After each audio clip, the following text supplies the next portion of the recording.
നമസ്കാരം. ഐമീഡിയയിലേക്ക് സ്വാഗതം. അനധികൃത കയ്യേറ്റവും വഴിതർക്കവും ഹേമലത അമ്മയുടെ പരാതി ഗൗരവപൂർവ്വം പരിഗണിച്ച് അദാലത്ത്.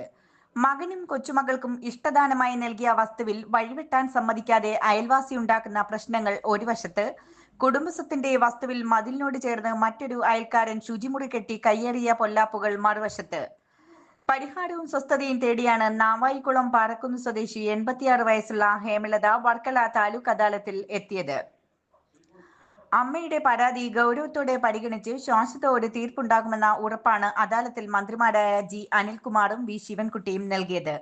വാർത്തകൾ വിശദമായി. നാവായിക്കുളം വില്ലേജ് പരിധിയിലെ സ്വന്തം വീടിനോട് ചേർന്ന 53 സെന്റ് സ്ഥലത്തിൽ 40 സെന്റ് മകനും ബാക്കി 13 സെന്റ് മകളുടെ മക്കൾക്കുമാണ് ഹേമലത നൽകിയത്.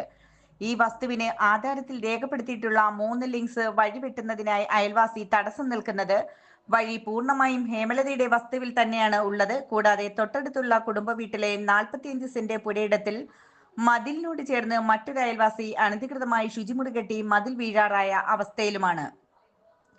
വയസ്സുകാലത്ത് കേസിനും തർക്കത്തിനും പോകാൻ ഇവർക്ക് കഴിയുന്നില്ല. 94 വയസ്സുള്ള ഭർത്താവ് ആരോഗ്യവും മോശമായി വിശ്രമത്തിലാണ്. മകൻ മനേഷ് നാവായിക്കുളം പഞ്ചായത്തിൽ ജോലി ചെയ്യുന്നുവെങ്കിലും കേസിനു പോകാനോ പരാതിയുമായി ഓഫീസുകൾ കയറിയിറങ്ങാനോ